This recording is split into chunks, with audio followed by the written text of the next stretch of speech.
Hello दोस्तों, Phoenix street circle के YouTube channel में आप लोगों का स्वागत है। आज आप लोगों को नया खबर ये देना है कि अब डेली करंट न्यूज या करंट अफेयर का एक वीडियो रेगुलर बनाया जाएगा और उसमें न्यूज में जितने भी करंट अफेयर से रिलेटेड टॉपिक रहेगा, उससे रिलेटेड कॉम्पिटिटिव एग्जाम से रिलेटेड जितना भी टॉपिक आएगा, जितना भी न्यूज रहेगा, उस पर वीडियो बनाया जाएगा। तो इससे क्या होगा कि करंट अफेयर से आप लोग अपडेट भी रहेंगे और करंट अपडेट जो भी टॉपिक हमारा जो स्टैटिक पोर्शन से जो जो मिलेगा, तो उसका कुछ बेसिक्स के बारे में हम लोग भी पढ़ेंगे। तो इस तरह से बेसिक्स और करंट अफेयर दोनों की तैयारी हम लोग के साथ साथ चलेगा।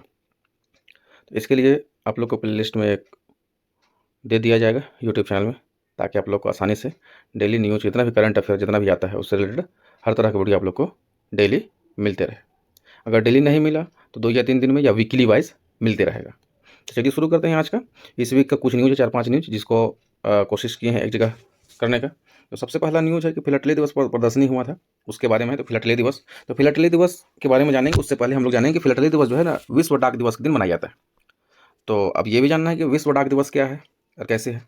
तो विश्व डाक दिवस को जानने से पहले विश्व डाक दिवस को हम लोग जानते हैं कि विश्व डाक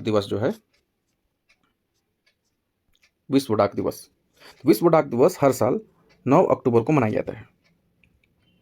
ठीक है। और इसकी शुरुआत जो है 1969 में की गई। तो ये हो गया विश्व डाक दिवस के रूप में। अब कोई भी दिवस इसलिए मनाया जाता है ताकि उसकी जो एक परंपरा है, उसका जो है एक हाँ, उसका जो इम्पोर्टेंस है, प्रासंगिकता है, उसको बरकरार रखा जाए वर्तमान दौर में। चूंकि डाक जो है क्या है, पत्राचार का एक माध्यम है ना। डाक में जनरली पत्र लिखा जाता है एक दूसरे को, लेटर राइटिंग है ना, किसी को सूचना देना है, इस तरह का। लेकिन वर्तमान जो है, जो सूचना क्रांति का दौर है, जिसमें सोशल मीडिया और मोबाइल, इंटरनेट और इंटरनेट ऑफ थिंग्स, इन सब में आदमी इतना उलझा हुआ है। उस दौर में हमारा जो पुराना दौर था, जब डाक व्यवस्था का या संचार व्यवस्था का शुरुआत हुआ था, जो हमारा पहला चरण था, उसको हम कैसे याद रखें, उसको कैसे संजो के रखें, उसके लिए इस विश्व डाक दिवस को जो है बनाए रखने के लिए हर साल जो है 9 अक्टूबर को इसको मनाया जाता है, इसको याद किया जाता है। अब इसी से संबंधित है फिलाटेली दिवस। तो फिलाटेली दिवस क्या होता है? तो फिलाटेली दिवस जो है वो प्रत्येक डाक सप्ताह, जो विश्व डाक दिवस है, उसी में 11 अक्टूबर को देश भर में क्या होता है, मनाया जाता है। ठीक है। और फिलाटेली किसको कहते हैं? फिलाटेली कहते हैं, देखिए, टिकट इकट्ठा करने का काम को फिलाटेली कहते हैं। टिकट इकट्ठा मतलब डाक टिकट, मतलब यहां पर है, मतलब डाक टिकट। डाक टिकट जो हम लोग जमा करने वाला कोई भी काम है, उसको हम लोग फिलाटेली कहते हैं। और जो इस तरह का टिकट जमा करने वाला जो व्यक्ति है, वो फिलाटेलिस्ट कहलाता है। तो प्रत्येक साल फिलाटेली दिवस जो है वो 11 अक्टूबर को सेलिब्रेट किया जाता है। तो एक न्यूज़ ये हो गया। दूसरा न्यूज देखिए, झारखंड आंदोलन से संबंधित है। व्यक्तित्व हैं झारखंड आंदोलन के योद्धा शैलेंद्र महतो जी का। क्योंकि झारखंड में जेएसएससी और जेपीएससी एग्ज़ाम जितना है, उसमें झारखंड का एक स्टैटिक पोर्शन है, और उसके साथ साथ झारखंड से में जो जेपीएससी और जेएसएससी के एग्ज़ाम है, इनमें झारखंड का विशेष से एक तो स्टैटिक क्वेश्चन आएगा, और उसमें एक करंट अफेयर का भी सेक्शन है कि उसमें झारखंड में करंट अफेयर से क्वेश्चन आएगा। तो झारखंड आंदोलन एक हम लोग को पढ़ना है कि झारखंड राज्य का निर्माण कैसे हुआ। उसमें एक व्यक्तित्व है, उसमें एक टॉपिक भी है हमारा स्टैटिक पोर्शन में, झारखंड विशेष में, है ना, प्रमुख व्यक्तित्व। और प्रमुख व्यक्तित्व और इस तरह से जो आंदोलन से जुड़े हुए व्यक्तित्व हैं, वो भी पढ़ना है। तो शैलेंद्र महतो जो है झारखंड आंदोलन से जुड़े हुए व्यक्ति हैं, इसलिए इंपॉर्टेंट है। एक बात, कुछ बात इनके बारे में जो पेपर में दिया था। तो ये जो है, इनका संबंध देखिए, आंदोलन में शिबू सोरेन के साथ इनका ये साथ रहे हैं। उसके साथ साथ जो है, हमारे देश के पूर्व प्रधानमंत्री अटल बिहारी वाजपेयी जी के साथ इनका झारखंड राज्य के आंदोलन के लिए आंदोलन किए हैं। और जो है, इनको झारखंड राज्य का ब्यास कहा जाता है। ठीक है। बहुत ही मेहनती और कर्मठ व्यक्ति थे। इन्होंने झारखंड आंदोलन के लिए बहुत सारी कुर्बानियाँ दी हैं। ठीक है। इनका जन्म 11 अक्टूबर 1953 को झारखंड में के सिंहभूम जिला के चक्रधरपुर थाना में सतहाका गांव में हुआ था। ठीक है। और मात्र 1973 में 20 वर्ष की उम्र में राजनीतिक जीवन में इनका प्रवेश हो गया, और 78 में झारखंड मुक्ति मोर्चा पार्टी से जुड़ गए थे। ठीक है। तो इस तरह से इनका जो है एक व्यक्ति परिचय हो गया। और इनका जो है राजनीतिक परिचय में कि इनको जो है 1987 में निर्मल महतो की हत्या हुई, उसके बाद शिबू सोरेन जी ने इन्हें जो है पार्टी का क्या बनाया, अध्यक्ष बनाया।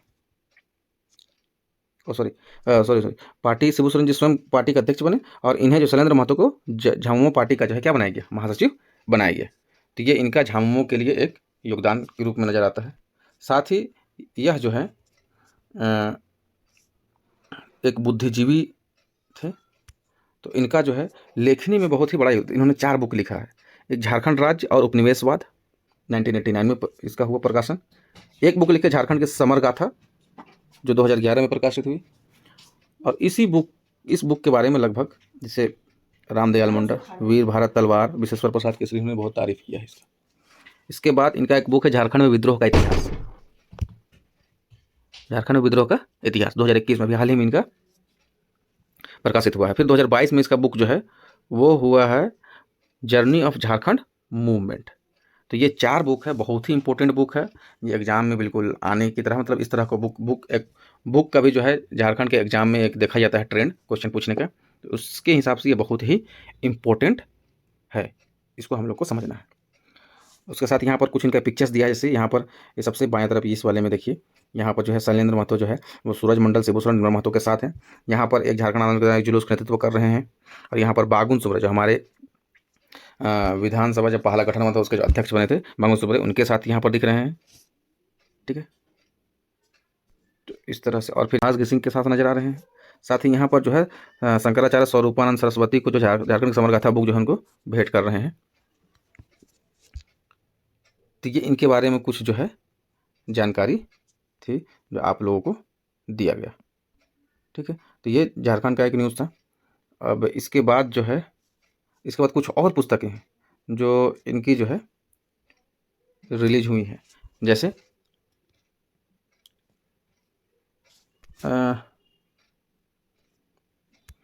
जैसे इनकी पुस्तक है, कुछ प्रकाशित पुस्तकें झारखंड राज्य में दिया, तो देश और दृष्टि भी एक बुक है जो यहाँ पर नहीं बताई है। उसके बाद जो है एक पुस्तक है इनका झारखंड समर गाथा, झारखंड में ये बता दिया, देश और दृष्टि ये सिर्फ नहीं बताया गया था। ठीक है, चलिए ये तो हो गया।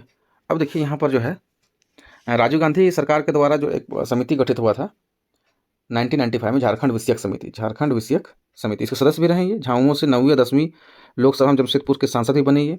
बाद में 1996 में झामुमो छोड़कर के झारखंड राज्य हासिल करने के लिए रांची में आहूत एक विशाल जनसभा में अटल बिहारी वाजपेयी के साथ भी शामिल हुए।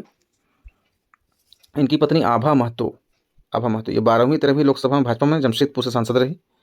झारखंड राज्य के लिए आभा महतो ने लोकसभा में प्रमुख भूमिका निभाई। इनके 2 पुत्र विश्वजीत और अभिजीत महतो झारखंड समर गाथा की समीक्षा लेख में रांची विश्वविद्यालय के जनजातीय एवं क्षेत्रीय भाषा विभाग के पूर्व प्रोफेसर डॉक्टर बीपी केसरी ने लेखक को झारखंड का व्यास की उपाधि दी। अच्छा, इनको झारखंड के व्यास की उपाधि जो है वो किसने दिया है, डॉक्टर बीपी केसरी ने दिया है। ये बहुत इंपॉर्टेंट है, इनको झारखंड के व्यास की उपाधि किसने दी, बीपी केसरी, जनजातीय टीआरएल विभाग रांची यूनिवर्सिटी के जो एक बहुत ही महत्वपूर्ण लेखक हैं और उनके अध्यक्ष भी रह चुके हैं टीआरएल के। उन्होंने इनको झारखंड के व्यास की उपाधि दी। ठीक है, था इनके जीवन परिचय, इनके कार्यों और इनके राजनीतिक सफर के बारे में।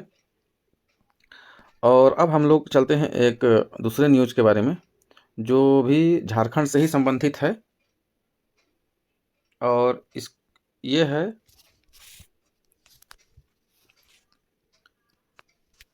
आज का मतलब ये जिस दिन का न्यूज़ है उसमें था कि झारखंड के 52 कोच और 222 खिलाड़ियों को कैश अवार्ड दिया जाएगा और बांटा जाएगा 5 करोड़, मतलब उनको कैश अवार्ड दिया जाएगा, उसके बारे में है। ठीक है, तो ये चूंकि झारखंड में एक है कि खेल खिलाड़ी एक अलग सा टॉपिक है जिससे क्वेश्चन हमेशा आते रहते हैं। तो एक तो ये करंट अफेयर वाला खिलाड़ी है, कौन सा व्यक्ति किस खेल से जुड़ा हुआ है, सबसे पहला बात ये हमेशा पूछता है।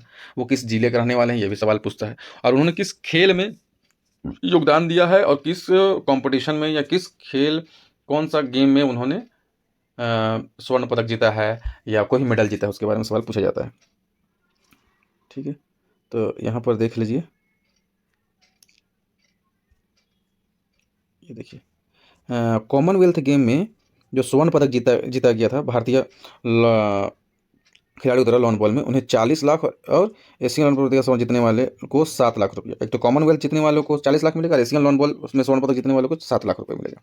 तो लॉन बॉल से संबंधित खिलाड़ी ये सब हैं, देखिए रूपा रानी तिर्की, लवली चौबे, चंदन कुमार सिंह, सुनील बहादुर, दिनेश कुमार, अनामिका लकड़ा, अभिषेक लकड़ा, हचन महतो, प्रिंस कुमार महतो, सरिता तिर्की, कविता कुमारी, आरजू रानी। उसके बाद है ताइक्वांडो, ताइक्वांडो में है अमन मुंडा, धनमुनी कुमारी, फिर जया कुमारी। और फुटबॉल में है कुछ 4-5 नाम, जैसे अंजलि मुंडा, नीतू लिंडा, अष्टम वोरा। अष्टम वोरा बहुत इंपॉर्टेंट है। अभी इनका जो है चयन जो है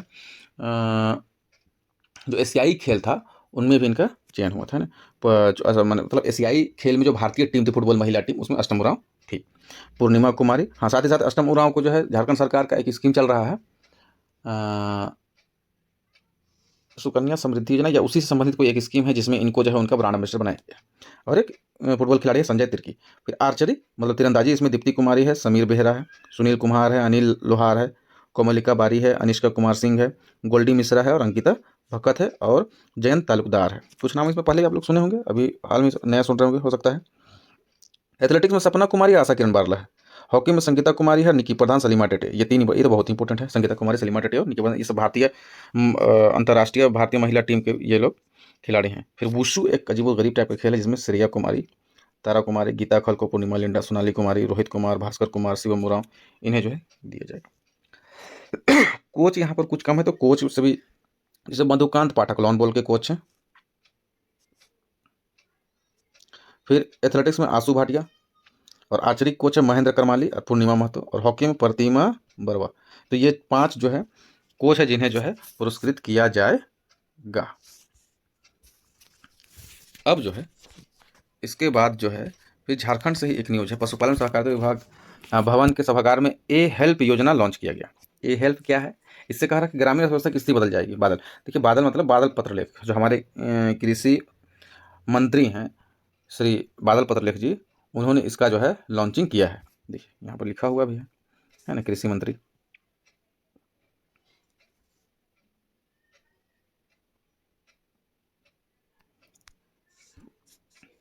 तो देखिए ए हेल्प योजना, देखिए कृषि मंत्री है ना, ए हेल्प योजना की शुरुआत की। ए हेल्प योजना में क्या हो गया, इसमें जो है इसका पहला चरण में 2000 पशु सखियों को जो है प्रशिक्षण दिया जाएगा। और मेधा, मेधा एक जो है बेसिकली डेयरी प्रोडक्ट कंपनी है ना, उसके माध्यम से हर दिन जो है 2.5 लाख लीटर दूध का संग्रह कर इसमें करीब 50,000 किसानों को जोड़ा जाएगा। तो ये ए हेल्प योजना के तहत होगा इसमें। और इसमें कैटल फीड में भी सब्सिडी जाएगा। कैटल फीड का मतलब हो गया जो गाय को, ये जानवरों को जो खिलाने का जो सामान है, उनका जो गाय का जो खाना है, ठीक है, उसमें जो सब्सिडी दिया जाएगा। फिर देखिए गौ सेवा आयोग के अध्यक्ष भी उसमें मौजूद थे। अब देखिए युवाओं के लिए एक पहल है, भारत सरकार के द्वारा किया गया है, ठीक है। तो भारत सरकार के द्वारा कैसा पहल है? भारत सरकार के द्वारा पहल यह किया गया है कि मेरा युवा भारत एक प्रोग्राम चलाया गया। मेरा युवा भारत नाम से एक प्रोग्राम चलाया गया, मतलब प्रोग्राम का एक निकाय गठन किया जाएगा, बॉडी का गठन किया जाएगा, ठीक है। और इसमें जो है इसका गठन सरदार वल्लभ भाई पटेल की जयंती को 21 अक्टूबर को किया जाएगा। और आप लोग को पता है कि 21 अक्टूबर को जो है भारत सरकार जो है राष्ट्रीय एकता दिवस के रूप में घोषित किया, ठीक है। तो इसमें क्या होगा, इसमें स्वैच्छिक रूप से युवाओं को अपनी भागीदारी काम दिया जाएगा, मैंने वो अपना योगदान देंगे। इसमें ये नौकरी नहीं होगा, वेतन भी नहीं मिलेगा, लेकिन इसका महत्व क्या है? इसका महत्व सबसे दो चीज़, एक योग्यता और एक है अवसर। मतलब एक तो इसमें अवसर दिया जाएगा और उसका योग्यता। जैसे मान के चलिए ये इस तरह से कि आप कोई जो जैसे इंजीनियरिंग करते हैं या मेडिकल का पढ़ाई करते हैं और फिर आप जो है या ITI करते हैं, उसके बाद इंटर्नशिप के लिए कहीं जाते हैं ना, तो इंटर्नशिप जो काम करते हैं उसी तरह का ये एक प्लेटफॉर्म देगा युवाओं को, ताकि उनका जो है सही उचित जो है ना मार्गदर्शन हो। वो सिर्फ किताबी कीड़ा बन के ना रहे, बल्कि उनको जो है फील्ड का भी नॉलेज हो, उनको प्रैक्टिकल नॉलेज हो, व्यवहारिक ज्ञान भी हो।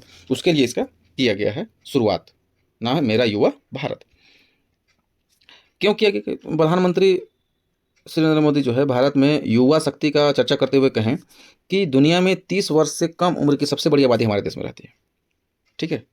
और बल्कि ये कहिए 15 से 29 वर्ष का आयु वर्ग के लोग हमारे देश में 40 करोड़ से ज़्यादा है।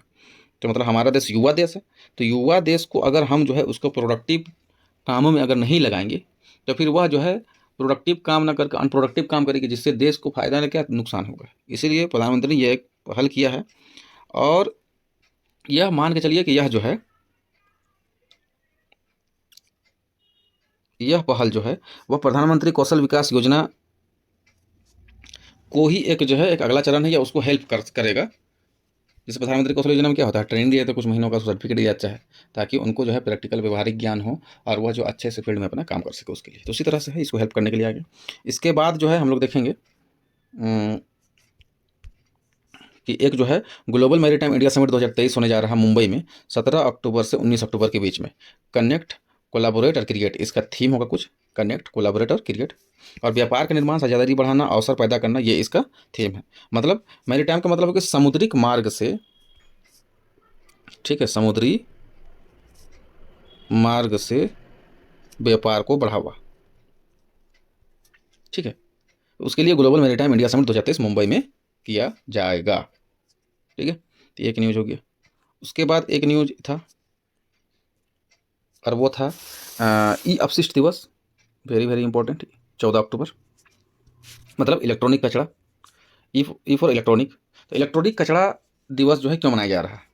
क्योंकि इलेक्ट्रॉनिक कचरा जो है दिन ब दिन बढ़ते जा रहा है। जैसे कि आप इससे पहले वाले वीडियो में हम बताएं कि यह जो है एक संचार क्रांति का दौर है, संचार क्रांति, ठीक है, जिसको हम लोग जो है औद्योगिक क्रांति 4 भी कहते हैं, ठीक है, जिसमें जो है आईसीटी में क्रांति आई है, मतलब इंफॉर्मेशन कम्युनिकेशन टेक्नोलॉजी। और इस टेक्नोलॉजी में जहाँ पर कंप्यूटर का उपयोग बहुत ही ज़्यादा बढ़ा है, कंप्यूटर और मोबाइल का, वहीं पर जो है इंटरनेट का भी जो है क्या हुआ है, इंफ्रास्ट्रक्चर इसका बढ़ा है और इसका उपयोग बढ़ा है, जिससे जो है अगर उपयोग बढ़ा है तो इसका से उत्पन्न कचरा भी बहुत ज़्यादा बढ़ा है। तो अगर कचरा बढ़ा है तो फिर उसको जो है हमको प्रबंधन भी करना होगा, उसका निपटारा भी करना होगा। जिस तरह से हम रोज़ाना अपने घरेलू जो है हमारा दिनचर्या है, जिसमें जो है कचरा उत्पन्न होता है, जिसका हम लोग निपटारा करते हैं, जैसे उसको किसी गड्ढे में ढक देते हैं या उसको जला देते हैं, तो वैसे ही ई कचरा का भी इंपॉर्टेंस ये है कि उसको जो है हमको खुले में नहीं छोड़ना है, क्योंकि ई कचरा में बहुत सा ऐसा केमिकल होता है जो हमारे स्वास्थ्य को सीधे तौर पर प्रभावित कर सकता है या अप्रत्यक्ष रूप से प्रभावित कर सकता है। अतः हम लोगों को ई कचरे के प्रबंधन के लिए भी अग्रसर होना चाहिए।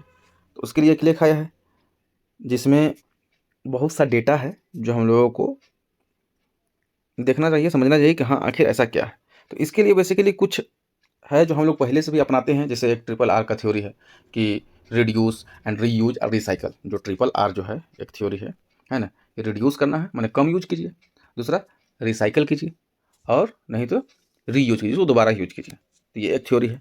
उसके अलावा 2000 global e waste monitor report 2019 के अनुसार कहा गया 53.6 मिलियन मीट्रिक टन ई कचरा दुनिया भर में उत्पन्न हुआ है, सोचिए। और इस दशक के अंत तक यह 74 मिलियन टन पहुंच जाएगा। तो इन कचड़ों का क्या किया जाएगा?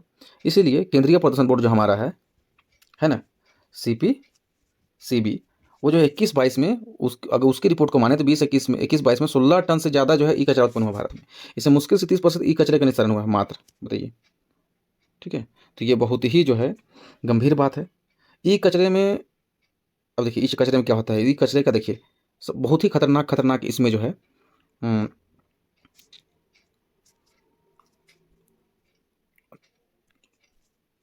ई कचरे में बहुत ही खतरनाक तत्व पाए, जैसे सीसा, पारा, कैडमियम जैसे विषैले तत्व पाए जाते हैं। अब इन सब से देखिए साइंस में बीमारी हो, जैसे पारा से मिनीमाता रोग होता है ना, सीसा से भी कुछ बीमारी कोई, या वो हमारे बॉडी के लिए वैसे भी हानिकारक है। कैडमियम से इटाई रोग होता है, ठीक है। अब इनसे देखिए एक अलग से बीमारी होती है, देखिए यहाँ पर दिया है कि जिससे सांस की बीमारी, कैंसर होता है। देश में 1 अप्रैल 2023 से ई अपशिष्ट प्रबंधन के नियम लागू हैं, हालांकि अभी इसका सफल क्रियान्वयन बाकी है। लेकिन आम उपभोक्ता घर में खराब हो चुकी इलेक्ट्रॉनिक वस्तु का अमूमन कबाड़ी वाले देता है। पुनर्चक्रण तक ई कचरे का बहुत ही कम हिस्सा पहुंचता है। पुनर्चक्रण की कमी है, सबसे पहले केंद्रों की कमी है, यह भी एक इंपॉर्टेंट बात है। तो इसके लिए क्या करना है, इसका तेजी से उपयोग बढ़ रहा है, ठीक है। ठोस और गीला कचरा जब संग्रह हम लोग डील नहीं कर पाते, इलेक्ट्रॉनिक कचरा को कैसे करेंगे? तो इसके लिए जो है अब हम लोग को प्रयास करना है, और सरकार इसके लिए प्रयास कर रही है, ठीक है। तो ये कुछ बातें हैं जो हम लोगों को देखना था। हाँ, एक चीज़ और जान लीजिए कि जो पर्यावरण और जलवायु परिवर्तन मंत्रालय है, इसके तहत जो है ई कचरे के निपटान के लिए एक लाइफ मिशन शुरू किया था प्रधानमंत्री के द्वारा, जिसमें कहा गया था कि हमारा जीवन शैली ही ऐसा हो जो पर्यावरण के अनुकूल हो। तो ई कचरा का हम कभी हमारा जीवन अनुकूल होगा, लाइफ मिशन, हमारा मिशन लाइफ जो है, तभी सक्सेस होगा। हम जो है पर्यावरण का अनुकूल काम करेंगे, मतलब ऐसा कोई भी इस्तेमाल ना करें जिससे पर्यावरण को ज़्यादा से ज़्यादा नुकसान हो, ठीक है। और इसके लिए जागरूकता होना बहुत ज़रूरी है, तो आम लोगों में जागरूकता फैलाई जाए इसके लिए। तो ये था ई कचरा से संबंधित बातें। इसके बाद नेक्स्ट न्यूज है, जो न्यूज है वो है, अच्छा, इसराइल और फ़िलिस्तीन से संबंधित एक लेख आया था जिसके बारे में कि उदार थे इसराइल की पहली पीढ़ी के नेता। मतलब इसमें अभी हाल ही में, जैसे हम लोगों को पता है कि इसराइल और फ़िलिस्तीन के बीच फिर से एक जो है युद्ध शुरू हो गया है। और इसको बताने वाली बात नहीं है कि 7 अक्टूबर को जो है हमास संगठन जो गाजा पट्टी में जिसका कंट्रोल है, वह जो है इसराइल के ऊपर 5000 रॉकेट दाग दिए थे, जिससे इसराइल में भारी तबाही हुई, 200 से ज़्यादा लोग मौत हुए और हज़ारों लोग घायल हो गए थे। इसके जवाबी कार्रवाई में इसराइल जो है वह क्या किया, हमास गाज़ा पट्टी पर अटैक कर दिया हमास को ख़त्म करने के लिए, ठीक है। लेकिन इन दोनों अटैक से आम लोगों का नुकसान हुआ है, आम लोगों का मानवाधिकार का हनन हुआ है, आम लोगों की जीवन गई है। और ऐसा जगह, और जगह है जो भी बिल्डिंग या जो भी रिहायशी जगह, आवासीय जगह जो बर्बाद हुआ है वो आम लोगों का था, ठीक है। तो यहाँ पर उसी से संबंधित यह एक लेख आया है जिसमें हम लोग इसराइल इसराइल और फ़िलिस्तीन से जो जुड़ा हुआ मुद्दा है या उस विवाद है उसको हम लोग जानेंगे डिटेल से।